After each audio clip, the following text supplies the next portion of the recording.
Anda telah mengunduh podcast yang dipaparkan oleh Pendeta Dr. Erastus Sabdono ini dari truth.id/voice. Selamat mendengarkan podcast ini.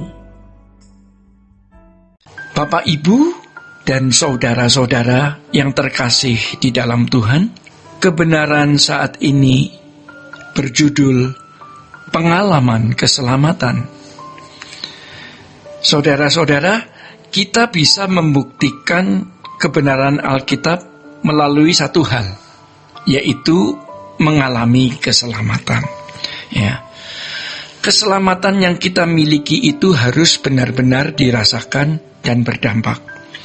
Tentu saja dampak atau buahnya itu nyata di dalam hidup kita ini, di dalam keberadaan kita ini, yang tidak boleh sama dengan orang yang tidak memiliki keselamatan.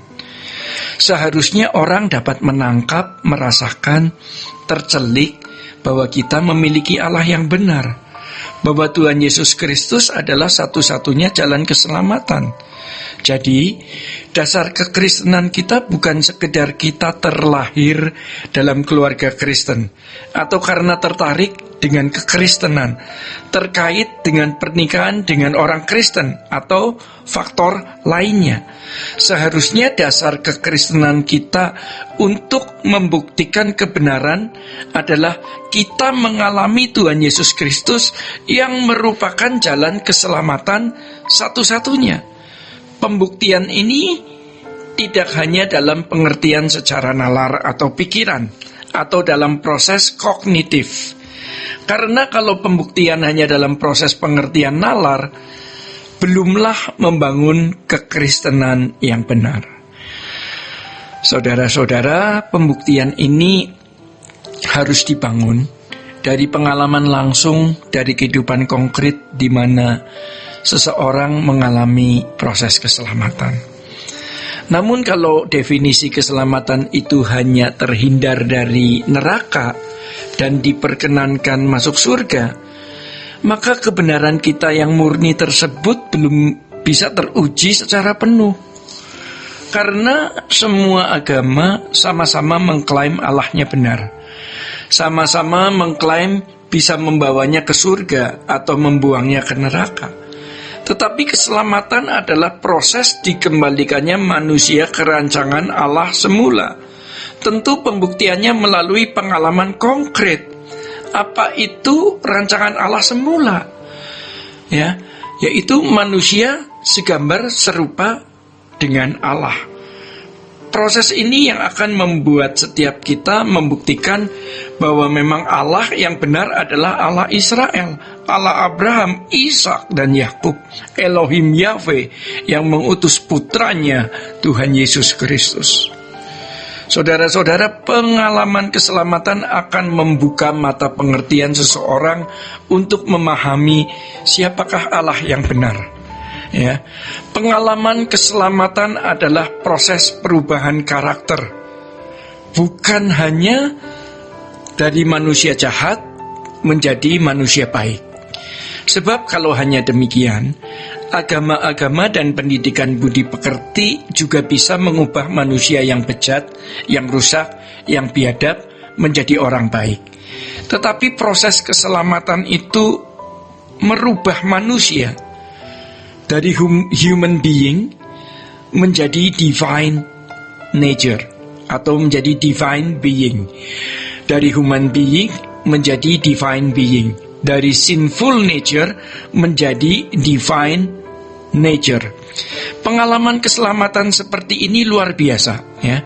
Bukan saja dari orang jahat yang hidup melanggar norma umum dan hukum, kemudian menjadi orang baik yang santun, tetapi Tuhan Yesus menyelamatkan kita dari dosa atau hamartia, menyelamatkan kita dari kemelesetan. Manusia memiliki kemuliaan manusia, yaitu bisa bermoral baik, santun, dan beradab. Tetapi tidak sesuai dengan rancangan Allah semula. Tidak sama dengan rancangan Allah semula yang segambar dan serupa dengan Allah. Jadi tindakannya belum sesuai dengan tindakan dan perasaan Allah, namun bisa sesuai dengan hukum. Orang yang hidupnya belum sesuai dengan rancangan Allah yang semula bukan berarti menjadi jahat, bejat, tidak bermoral, dan biadab. Mereka bisa menampilkan kehidupan moral yang baik, santun, ya, sesuai dengan norma umum atau hukum yang berlaku. Agama bisa mencetak manusia seperti itu. Akan tetapi proses mengubah kodrat itu mustahil. Mustahil sebab harus ada intervensi dari Allah, dan manusia harus berinteraksi dengan Allah melalui Roh Kudus. Sehingga ini hanya bisa terjadi atas orang-orang yang menerima meterai Roh Kudus. Saudara-saudara yang dikasihi Tuhan, proses yang Tuhan adakan di dalam hidupnya, dia rasakan, dia alami, dan dia menemukan kecerdasan Allah dalam membentuk dirinya. Sebab kalau sampai tingkat sempurna seperti Bapa atau serupa dengan Yesus itu sudah beda. Jadi jangan heran kalau ada orang yang diproses untuk mengalami perubahan kodrat ilahi sampai mengalami yang dialami Yesus. Itu jalan sempit. Sedikit orang yang masuk keadaan-keadaan yang benar-benar sulit. Oleh karenanya, keselamatan merupakan proses panjang yang harus dialami. Kita melihat bagaimana cerdasnya Tuhan mengubah kita. Tanpa disadari, hati kita licik, ya, memuat kebohongan dan kesombongan terselubung.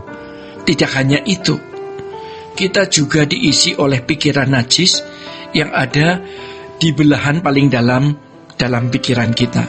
Ya, keserakahan, tidak mau tersaingi, mau dianggap penting, dan lain sebagainya.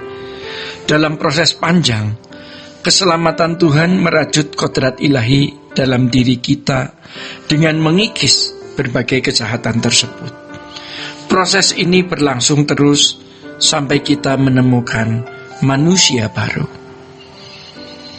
Saudara-saudara, kalau Kristen hanya beragama, itu belum atau bukan anak-anak Allah.